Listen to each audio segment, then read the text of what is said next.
Welcome, fellas.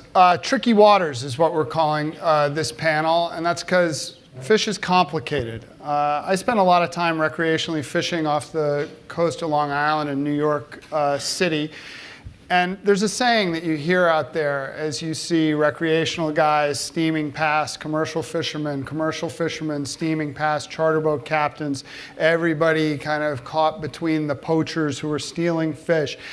And then the occasional, very occasional DEC boat going through. Everybody hates everybody. That's the state of discussion over fisheries management in our world today. And I would posit that one of the reasons why everybody hates everybody is that nobody knows anybody. And they don't talk to one another about who they are and what they're doing. So I'm going to take a slightly different approach today and ask these gentlemen to tell you who they are and what it is that they stand for. They're going to do it really quickly, but I hope that in introducing themselves to you, we'll be able to have a more fulsome conversation. Greg, why don't you start? Oh, great. My name's Greg DiDomenico. I'm the executive director of the Garden State Seafood Association. We're a trade association made up of commercial fishermen, shoreside processors, restaurants, and several other associated businesses in the fishing industry. Mr. Barrett? Hi, I'm Sean Barrett, and I'm a co-founder of Dr. Dish in Montauk, which is the first community-supported fishery program in New York State. And we also created the first restaurant-supported fishery program in the country, which we've since expanded to ports in Los Angeles, San Francisco, Vancouver, and recently Costa Rica. Bren? Great. So this is Bren Smith. This is my 30th year working on the ocean. Dropped out of high school when I was 14 and fished the globe, moved to aquaculture, and then I ended up building Thimble Island Ocean Farm, which is a 3D ocean farm. And then I'm executive director of GreenWave, which trains a new generation of ocean farmers. A former commercial fisherman, now ocean farmer. All right, we'll return to you, sir, in just a moment. Are there enough fish out there? That's the question. I know your answer, Greg. I do know it. Bren, you start. He thinks there are too many fish, right? You know what I mean? I worked the factory trawlers and come from a generation that saw the cod stocks crash, and it really created sort of a generational split. The folks, the captains who were thinking 10 years out, and they just want to fish the last fish. You know, they're going for their pensions, essentially. And then the rest of us that really want to die on our boats, like 50 years out, how do we make a living in the ocean? And for those of us amongst fishermen, whether it's shrimpers, lobstermen, tuna guys, we know there are fewer and fewer fish. And the discussion now is transition to what? Okay, well, there are a couple of ways of managing the fish that remain. And I want to point out that what we're going to talk about today is American seafood. All three of these guys stand strong for American seafood. The vast majority of the seafood that we experience in the United States is not American seafood. So this is we can talk a little bit about transnational issues, but this is going to be a discussion about American seafood and the fish that is in our waters when it's in our waters. You don't know what's going on under there. They go where they want. But there are two ways to save what's left if you're not going to farm. And you guys represent those two separate visions, right? So Greg, you have an industry position, as it were. Yeah, it's actually, it's a pretty easy position because it's somewhat been thrust upon us. The domestic seafood industry and the U.S. fisheries management process is the most rigorous, science-based, sustainable process leading to sustainable fisheries practically in the world. We have great scientists. We don't always agree. But the fact is that we've got a legal mandate that we follow, and it has not just recovered some stocks that desperately needed severe management, but now those stocks being, just as an example for Oh, in the Mid-Atlantic, for instance, scup, porgy, was overfished. The management councils put in certain very low quotas, gear types, mesh sizes to recover those stocks. It is now twice rebuilt. It's 190% rebuilt above what legally it needs to be called recovered. And now it is a burgeoning, fresh, local seafood product that many vessels in the Mid-Atlantic participate in. Sean, you want to talk a little bit about how you see it from a sort of community-supported point of view? Yeah, definitely. I think, and Greg's absolutely right about that. I think, and back to your original question, there are enough fish in U.S. waters, but globally we've got big problems going on. And I think just to help people kind of get a vision of where we are with seafood in this country right now, we're importing over 90% of the seafood that you see in the United States right now. And of that, about half, 50%, is aquaculture, farmed fish. Mostly from Asia, mostly from Thailand and Vietnam and China. So of that 90% that we're importing, the other 40% that's wild, a good percentage of that is called IUU, so illegal, unreported, unregulated wild fish that's being harvested from places around the world that we just don't know. You've heard stories recently about slavery in the supply chain and those type of things. But when you start to look at the big picture and the statistics surrounding seafood in this country, and you look at a number like 90%, Sam and I were talking about before the panel about if you just swapped out the word fish and put water in there, and I said to you, 90% of the water that we drink in this country is from overseas, and half of it is from basically sewers in China. People would really say, whoa, where are we with this? What's going on with that? So of that 90%, I think it's important also to point out that only about 2% is inspected coming into the United States. And once it gets through, the most recent Oceana reports are, it's about a third get mislabeled, and seafood fraud is certainly rampant. So we have a very serious systemic crisis going on with seafood in the United States, I believe. And as Greg just said, concurrently as all that's going on, the United States over the last 30 years has is a beacon of light around the globe for well-managed fisheries, for restoring fisheries, and for having now, Greg can give you the stats as he just did, but we have a comeback story, a restoration, a redemption story with U.S. fisheries. So our overall shared view of where we've been and where we're at, and where we're going is eat U.S. fish, traceable. Well, not necessarily overall, because Bren, you may have a point to raise here. Just here is that always the elephant. We're sick of thinking about it, but it just is climate change. 1 out of 4 marine species are threatened with extinction. We just new report $18 billion expected loss in revenue out of the fisheries. It's I think a UN report. We're looking at the problem as it is now. Those of us on the water every single day, it was supposed to be a 100-year problem. It's like year to year, right? Temperatures skyrocketing, dropping, new species coming in. And it's, from a farmer or fisherman's perspective, growing or fishing in this new climate era is going to be a real struggle. And we need to plan for that now, because it's not our kids' kids. So let's pause for a moment to answer some audience confusion, because you keep talking about farming and farming in the ocean. We think of aquaculture, we certainly think of clams and mussels, and you do farm those, but that's not the bulk of what you're doing. Yeah. So I worked on the aquaculture farms. I was lied to. It was supposed to be the answer to overfishing and job creation, really. And we were running, I was just a worker, but Iowa pig farms at sea. We would say we're growing neither fish nor food. This is the 80s, 90s. And so I kept searching, and I went on this sort of, path of ecological redemption coming out of the wild fisheries, aquaculture. And for 15 years I've been experimenting in Long Island Sound, and I do this, what I call 3D ocean farming. And what it is you take 20 acres, use the entire water column, and you try to figure out what are all the species I can grow in those 20 acres that are restorative, that require zero inputs, so no fresh water, no fertilizer, no feed, no arid land, and try to produce as much food as possible. So, and just to picture it, we have sort of hurricane-proof anchors on the side, and then just ropes across about 8 feet below the surface. When you're underwater, it's great. You don't have to fight gravity. Simple scaffolding system.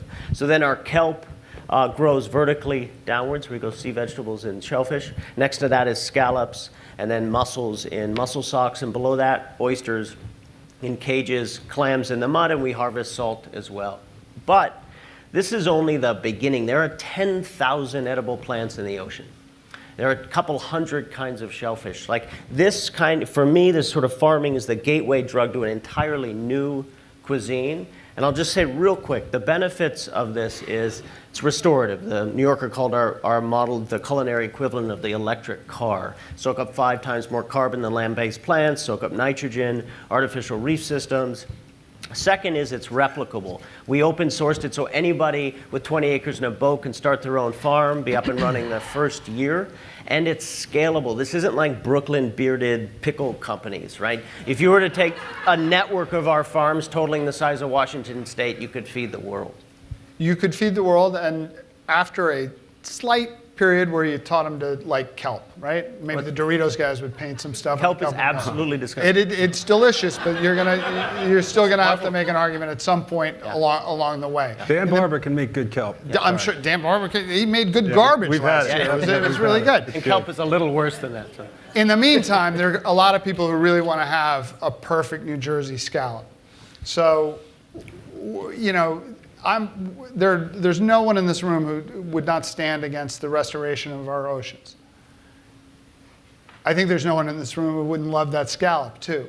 Can you talk a little bit about how that fishery is managed so that we can make an argument with this small share of American grown or harvested seafood that it is a good thing for us to be taking part in at the dinner table? Sure. You know, scallops are probably, besides 1 or 2 other species, the success story.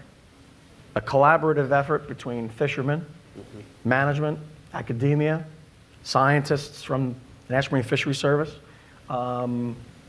They were severely overfished, and they instituted a monitoring program that could assess estimate their abundance in certain areas, and they did time and area closures. And I think that took about 10 years. They had massive closed areas. They let people back in after they had taken some a very detailed digital photos at the bottom and had discovered that they had come back. They were the right size. They were fertile and producing. And it's, I don't want to call it an annual crop, but it is managed very well. And of course, the product from a consumer and a restaurant standpoint, we were talking about this at lunch, it is perfect because it comes to you, you take it out of a box, you dry it on a napkin, you put it on a pan, a couple minutes, right into a plate. Yeah. No labor, great taste, very nutritious, it's perfect. Sean, let me ask you, with the Dock to Dish program and the Dock to Restaurant Kitchen model, which do you think has the better chance of helping us as consumers understand your point of view on what we should be eating and how? Okay, so I think if you're talking about the community-supported fishery program versus the restaurant-supported fishery program, certainly the restaurant-supported fishery program has a lot more firepower and reach. A big obstacle that we have with wild U.S. seafood is processing, and people don't really know, like you can't really bring whole fish. You just don't see that in our culture.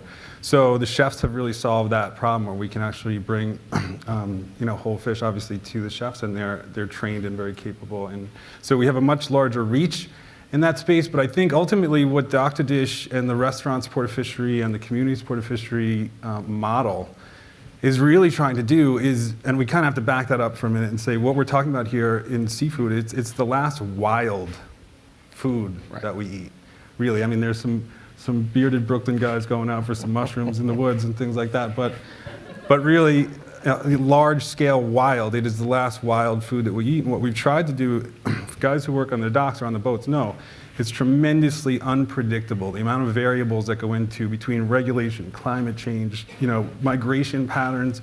There's just an unbelievable amount of variables on the dock side of the equation. So what Dr. Dish has done is eliminated all the historic variables on the dish side and said you're going to have a membership-based, supply-driven system. So Dan and about 50 chefs in the country right now, they actually buy into the local fishery, just like you would a CSA, and agree to receive whatever the ecosystem and the fishermen are making the decision on what's most abundant and peak in the ecosystem at that time. So it's a total reversal of what a typical American is accustomed to in a demand-based culture where they're used to, and the rules from agriculture and beef, anything that's farmed, it's on demand. Right. So I want to stick with this notion of the last wild thing, as I think it has been called. We are harvesting wild animals out of the ocean and then bringing them to market for sale. And there are those who have turned their backs on that, and Bren's one of them. And after a good part of a lifetime as a commercial fisherman, what led you to make that turn? Was it financial? I can't make a living out here as a mate on one of these boats? Or was it ethical, a combination of the two? Yeah. I think, the history of me on the ocean has been one of riding the ecological collapses. So, and it is amazing to come from a community where cod stocks get shut down and see literally hundreds of years of economic development, culture stop overnight. Right? Absolutely heartbreaking. And if we're not thinking about the environmental impacts, that's what's going to. I'm not an environmentalist. I kill things. I shoot moose out of my kitchen window. Like, I don't care about the environment. The environment. Climate change. You do that in New Haven? What? Or that's a China? Brooklyn. It's a New Haven thing? I break into houses. But ecological crisis is I say there are no jobs on a dead planet. It's an economic issue, not a environmental issue. But so I think the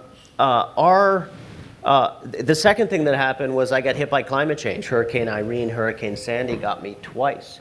And that forced me to adapt, but not adapt in a way of, like, let's just grow different things that people want to eat, like salmon based on an industrial taste and palate, but rather ask the ocean, what can you provide? What are the benefits architecturally in the ocean that we could take advantage of? And then shift taste. So this is about reorganizing the dinner plate to move bivalves and sea plants to the center and wild fish to the edges. I always want to eat wild fish, but it's going to be a pleasure, sometimes like beef will be, hopefully. So what's interesting is, and I think everybody on this panel would agree, it's a pleasure to eat wild fish. Yeah. It's delicious. It should probably cost much more money, right? One of the interesting things is that you boys represent a kind of paradigm of the future. This is how it could be. We feel very positive about that. Greg, you're involved in industrial fishing, and indeed, some of the most important fishing that happens in New Jersey waters is menhaden capture, which is used as bait for lobster and crab in other states and other fisheries. Can you talk a little bit about the pressures that kind of blue-collar fishery work puts on you as you make this argument that we should be eating more American fish? Well, the label of industrial fishing is often misused. It's often misused on purpose. I don't think you did that, but it's, I know I did that. Right. It's like calling the New York Times an industrial newspaper. So, or a Soigné newspaper. Yeah, okay. There you go. Yeah. So we in New Jersey still have owner-operators. Some guys have big boats, some guys have small boats.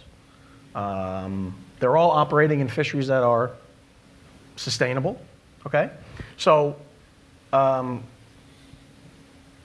the pressure that you're talking about, specifically on the menhaden fishery, and I'm talking about our fishery, which is a bait fishery, which is a purse-seined fishery. It's relatively local. There are very few boats that do it. The harvest is very high, but it is a mere fraction of the overall stock. The pressure is a political pressure that keeps us incredibly busy. No one downplays I don't speak glibly about the importance of the food chain, of forage fish, but we are doing this under the law with very robust reporting systems. And like one of the fishermen always tells me, tell people that our fish catch other fish.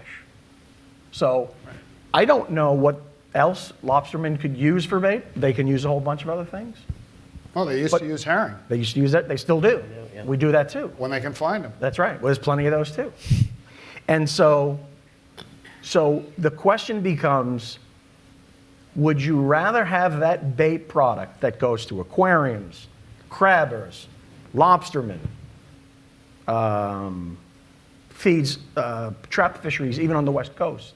Would you rather get that bait from a dubious nation with no laws, or would you rather have it done here under the law?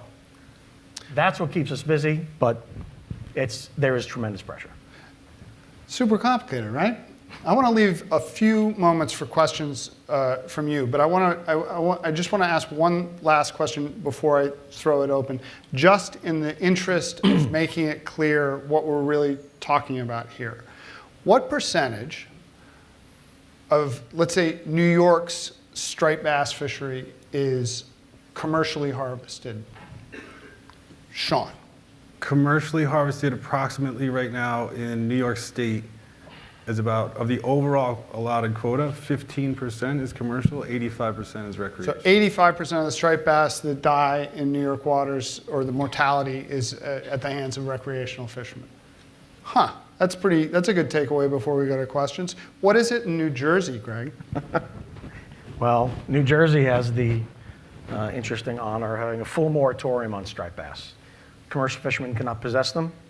It was a legislative move done probably 20 years ago, which is unfortunate because the only people that can eat them in New Jersey are people that have a boat that can go rod and reel fishing.